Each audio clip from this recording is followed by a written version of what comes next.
Welcome back lovelies. तो episode 11 की शुरुआत में हम देखते हैं कि जिम माइक से जाकर कहता है कि मिंग ने कहा था अगर कुछ है ऐसा होता है तो जाकर माइक से कहना कि उसने जो प्रॉमिस किया था उसको पूरा करे।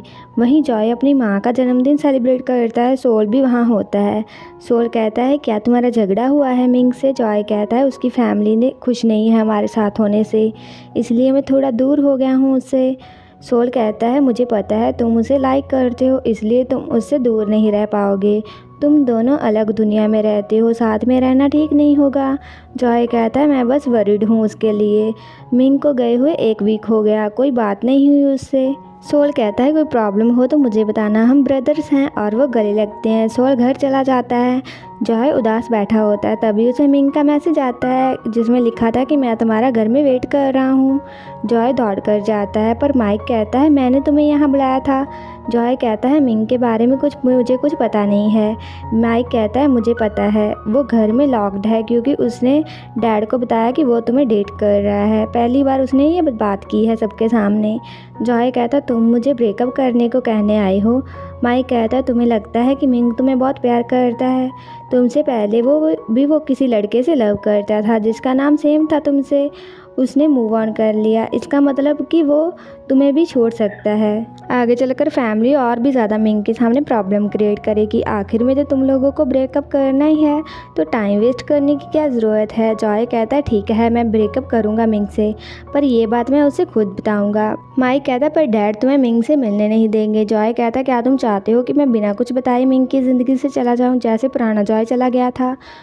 तुम अपने डैड को मना सकते हो। जॉय वहाँ से चला जाता है और घर जाकर माँ से बात करता है। माँ कहती है कि लॉयर आया और वो ये देकर गया। जॉय पैकेट खोल कर देखता है। माँ कहती है कि तुमने कहा था सारा कर्ज उतर गया, पर कॉन्ट्रैक्ट में तो लिखा है कि तुम अपने बॉडी को बेचोगे 1 साल के लिए। जॉय कहता है मैं सब बताता हूँ, पर माँ गुस्से से कहती है कि मैं नहीं चाहती मेरा बेटा ऐसे पैसे कमाए।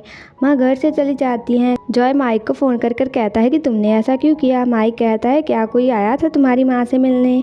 और मैंने कुछ नहीं किया, पर मैं पता लगाता हूँ किसने किया और वो माफ़ी लेने के लिए मैं तुम्हें मिंग से मिलवाता हूँ। जॉय मिंग के घर जाता है। माइक उसे मिंग के रूम में ले जाते हुए टाइम कहता है कि मिंग ने 1 वीक से कुछ नहीं खाया। जॉय मिंग को कहता है तुम ठीक हो? मिंग कहता है तुम्हें देखकर मैं ठीक हो गया। माइक कहता है मॉम डैड आने वाले हैं, जल्दी करो। जॉय कहता है किसी ने मेरी माँ को कॉन्ट्रैक्ट के बारे में बता दिया, वो हमें अलग करना चाहते हैं। मिंग कहता है मैं तुमसे ब्रेकअप नहीं करूँगा। जॉय कहता है मेरे ना होने से तुम्हारी लाइफ बेटर होगी। मिंग कहता है तुम्हारे बिना मैं किसी के लिए जीऊँगा और माइक हमारी हेल्प करेगा, उसने प्रॉमिस किया है मुझसे। माइक कहता है मैंने प्रॉमिस किया था कि अगर पुराना जॉय वापस आ जाता है तो मैं हेल्प करूंगा तुमने एक करने में, पर इसका मुझसे क्या लेना देना? मिंग कहता है तुम्हारे सामने जो खड़ा है वो पुराना जॉय है। माइक कहता है तुम्हारा दिमाग फिर गया है। मिंग कहता है मैं मजाक नहीं कर रहा, तुम्हें याद है बाबा जी ने क्या कहा था? माइक कहता है जॉय मरा नहीं है और ना ही जिंदा है। मिंग कहता है क्योंकि जॉय नई बॉडी में है। माइक कहता है ये नॉनसेंस है, कौन ही बिलीव करेगा इस बात पर? मिंग कहता है अब नहीं, पर तुम किसी दिन इस पर यकीन करोगे। तभी उसका डैड आकर कहता है माइक इसे अंदर किसने आने दिया? और वो जॉय और मिंग को पीटने लगता है। वो एक दूसरे को बचाने लग जाते हैं, पर तभी मिंग की हालत बहुत ज़्यादा ख़राब हो जाती है। माइक एम्बुलेंस को कॉल करने जाता है। हॉस्पिटल में जॉय कहता है तुम ठीक हो, पर मिंग बेहोश होता है। माइक कहता है अब बस हम हैं, एक्टिंग करना बंद करो। मिंग स्माइल करते हुए उठ जाता है। जॉय कहता है इसका क्या मतलब, ये सब नाटक था? मिंग कहता है अगर मैं ऐसा नहीं करता तो हम यहाँ नहीं होते। जॉय कहता है 1 हफ्ते तक खाना नहीं खाना कुछ ज़्यादा हो गया। मिंग कहता नहीं तो माइक यकीन नहीं करता कि तुम जॉय हो, क्योंकि मैं सिर्फ जॉय के लिए यह सब कुछ कर सकता हूँ। माइक कहता है मैंने बाबा जी से बात की, मुझे यकीन है, पर ये आसान नहीं है और अपने सेक्रेटरी को मुझे दे देना कुछ टाइम के लिए। माइक जिम के साथ जाता है। जॉय कहता है तुमने माइक को क्या करने को कहा? मिंग कहता है डैड को हराने के लिए हथियार इकट्ठा करने को कहा है। जॉय मिंग को किस करता है। जॉय मिंग को खाना खिलाने लगता है और कहता है कि तुम खुद खा सकते हो, तुम ठीक तो हो? मिंग कहता है खुद खाने से पेट भरेगा, पर तुम्हारे खिलाने से दिल भर जाएगा। और वो स्माइल करते हैं। तभी मिंग की माँ वहाँ आ जाती है। जॉय खड़ा हो जाता है। माँ कहती है बैठो, अगर तुम नहीं खिलाओगे तो ये कुछ नहीं खाएगा। जॉय मिंग को खाना खिलाता है। माँ कहती है थैंक यू मिंग को बचाने के लिए, और मैंने लॉयर को भेजा था तुम्हारे घर। मिंग कहता है मुझे पता है। जॉय कहता है मेरी माँ बीमार है, ऊपर से ही वो कर्ज है, तो मिंग हमारी हेल्प करना चाहता था, पर चिंता मत करिए, मैं सारे पैसे लौटा दूंगा। मिंग कहता है हम पैसों के कारण साथ नहीं हैं। माँ कहती है तुम्हारी खुशियाँ इंपॉर्टेंट है मेरे लिए, अगर तुमने उसे चुना है तो मैं बीच में नहीं पड़ूंगी। और वो अपने डैड से तुम खुद बात कर लेना। जॉय कहता है आप खिलाना चाहती हैं उसे खाना। माँ कहती है अगर मैं खिलाऊंगी भी तो मिंग नहीं खाएगा। मिंग स्माइल करता है। आगे हम देखते हैं कि वो हॉस्पिटल से घर आने लगते हैं। माइक उसे कुछ डॉक्यूमेंट्स देता है। जॉय कहता है ये क्या है। मिंग कहता है अगर तुम जाना चाहते हो तो साथ चलो, डैड से बात करने जाते हैं। वो घर आते हैं। टोंग कहता है तुम ठीक हो। मिंग कहता है तुम अपने बारे में सोचो। मिंग डॉक्यूमेंट्स अपने डैड को देकर कहता है कि ये सबूत है, टोंग ने तुम्हारी कंपनी का नाम लेकर पैसे लिए कर्ज उतारने के लिए, और अगर ये मीडिया को पता चला तुम्हारी कंपनी का क्या होगा आपको पता ही है, और लोग कैसे बातें करेंगे, आपका जमाई फ्रॉड है। डैड कहता है कि तुम्हें क्या चाहिए। मिंग कहता है आप मेरे काम में नहीं पड़ेंगे। डैड कहता है क्या तुम घर की इज्जत इसकी वजह से बर्बाद करना चाहते हो। टोंग कहता है ऐसा करने से मैं कभी मूवीज़ में काम नहीं कर पाऊँगा। मिंग कहता है मैं सॉरी क्यों फील करूँ तुम्हारे लिए। टोंग कहता है मेरे लिए नहीं पर मेरे बच्चे के लिए, मैं प्रेग्नेंट है। तभी मैं आकर कहती है इसका हमारे बच्चे से क्या लेना देना है।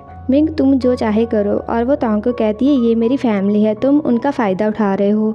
मिंग डैड को कहता है कंपनी को बचाना या मुझे जॉय के साथ रहने देना, चुनना मुश्किल नहीं होगा आपके लिए। डैड कहता है ठीक है तुम दोनों साथ रह सकते हो, पर तुम्हें घर से खाली हाथ जाना होगा और दोबारा कभी वापस मत आना। मिंग कहता है वो मेरे पैसे हैं और मेरा बिजनेस है, तुम छीन नहीं सकते मुझसे। डैड कहता है सारे कनेक्शन और नॉलेज किसने दी है तुम्हें, तो तुम्हारी कमाई और इस आदमी के बीच चुनना मुश्किल नहीं होगा तुम्हारे लिए। मिंग कहता है मैं जॉय को चुनता हूँ, और वो जॉय को लेकर बाहर चला जाता है। और वह बाहर जाकर जिम को कहता है कि माइक सेक्रेटरी के जॉब के लिए किसी को ढूंढ रहा है, तुम जाकर इंटरव्यू दे सकती हो, मैंने बात कर ली है। जिम थैंक यू कहकर चला जाता है। जॉय कहता है कि मिंग तुम श्योर हो, क्योंकि अगर तुम यहाँ से चले गए तुम्हें जीरो से शुरू करना पड़ेगा मेरे साथ। मिंग कहता है तुम श्योर हो कि हमें जंग लड़नी पड़ेगी मेरी फैमिली से, पता नहीं आगे क्या होगा। जॉय कहता है मैं तैयार हूँ, और वो जाते हैं। आगे हम देखते हैं कि जॉय सो रहा होता है। मिंग बड़े प्यार से उसकी ओर देखता है। जॉय उठकर कहता है कब तक तुम मेरी ओर देखने वाले हो। मिंग कहता है मैं तुम्हारा चेहरा क्लियरली देखना चाहता हूँ कि मैं ड्रीम तो नहीं देख रहा। फाइनली हम साथ में हैं, और वो जॉय को किस करता है। जॉय कहता है एक काम बाकी है। मिंग कहता है माँ से बात करना, मैं साथ चलूँगा उनसे बात करने। वहीं दूसरी ओर टोंग मैं को डिवोर्स पेपर भेजता है। मैं कहती है अगर मेरी फैमिली के पास पैसे नहीं होते तो तुम मुझे शादी के लिए कभी नहीं कहते। टोंग कहता है मेरे घर से चली जाओ। मैं चली जाती है, तभी पैसे लेने के लिए कुछ गुंडे आते हैं। वहीं जॉय के दोस्त कहते हैं कि चलो खाना खाने चलते हैं। जॉय कहता है मेरा बॉयफ्रेंड मुझे लेने आने वाला है। सभी चले जाते हैं। जॉय अकेला होता है। तभी टोंग आकर कहता है कि जॉय मेरी हेल्प करो, मिंग से बात करो। जॉय कहता है पर मिंग के पास तो पैसे नहीं हैं। टोंग कहता है उससे कहो कि वो डैड से माफ़ी मांग ले, वो तुम्हारी बात सुनता है। जॉय कहता है मैं हेल्प नहीं करने वाला। टोंग मिन्नतें करने लगता है और कहता है कि मैं अपने बच्चे का चेहरा देखना चाहता हूँ, उसे अनाथ नहीं बनाना चाहता। तभी गुंडे वहाँ आ जाते हैं। जॉय उन्हें मारकर दौड़ता है और टोंग भी साथ में दौड़ता है, और गुंडे उन दोनों में से एक को किडनैप करके ले जाते हैं। तभी मिंग वहां आकर जॉय को बुलाता है। वहीं गुंडे देखते हैं कि वो टोंग की जगह पर जॉय को लेकर आ गए हैं। तो आगे हम देखते हैं कि जॉय टोंग की जगह पर कैसे आया। टोंग मिंग को बताता है कि जॉय को पता था वो मुझे लेकर जाएंगे, तो उसने बदल लिया खुद को मुझसे। मिंग कहता है तो वो तेरी हेल्प क्यों करेगा। टोंग कहता है कि मेरी नहीं, मेरे बच्चे की। मिंग कहता है जॉय तुम कब तक अच्छा बनकर रहने वाले हो, और वो टोंग पर गुस्सा होता है। वहीं गुंडों का बॉस कहता है कि मार डालो इसे। पहले गुंडे जॉय को पीटते हैं और फिर गोली मारने लगते हैं। वहीं मिंग टोंग को कहता है उन्हें फ़ोन लगाओ। मिंग बॉस से बात करता है, वो जॉय को गोली नहीं मारते। मिंग कहता है उसे कुछ मत करना, मैं सारे पैसे दे दूंगा। गुंडा कहता है पहले तो तुमने उससे पैसे नहीं दिए थे, इस स्टैंड इन के लिए क्यों, लगता है कि ये कोई आम लड़का नहीं है। मिंग कहता है कितने पैसे टोंग ने देने हैं तुम लोगों के। गुंडा कहता है 300 मिलियन थे, पर मेरे टाइम वेस्ट करने के लिए अब 500 मिलियन, आज रात तक पैसे दे देना। और वो जॉय को पीटने लगते हैं। मिंग अपने डैड से पैसे लेने जाता है और कहता है कि मैं कुछ भी करूँगा, बस जॉय की हेल्प करिए, पर उसका डैड हेल्प नहीं करता। मिंग चला जाता है और वो गुंडों के पास जाते हैं। अकेले मिंग अंदर जाता है। मिंग पैसे देकर कहता है कि 10 मिलियन है, तुम मुझे रख लो, जॉय को छोड़ दो। तुम मेरी मॉम से पैसे ले सकते हो मुझे रहकर। जॉय मिंग को रोकता है पर मिंग नहीं सुनता और वो डील करने लगते हैं। तभी पुलिस के हॉर्न की आवाज़ आती है। माइक कहता है लगता है मेरी माँ ने कॉल की है। पुलिस आती है, वो मिंग को गन दिखाता है। जॉय उनको मारकर मिंग को दौड़ने को कहता है। मिंग थोड़ा दूर चला जाता है।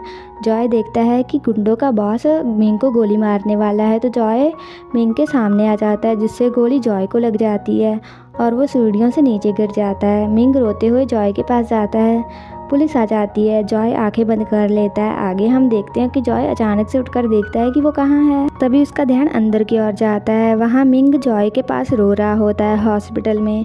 तभी बाबा जी आते हैं। जॉय कहता है कि आप कौन हो। बाबा जी कहते हैं मैं मिंग का मास्टर हूँ और जो तुम देख रहे हो वो मेरा दिमाग है। जॉय कहता है तो मैं मर गया। बाबा जी कहते हैं ना ही तुम मरे हो ना ही जिंदा हो, तुम फिर से ज़िंदगी और मौत के बीच खड़े हो।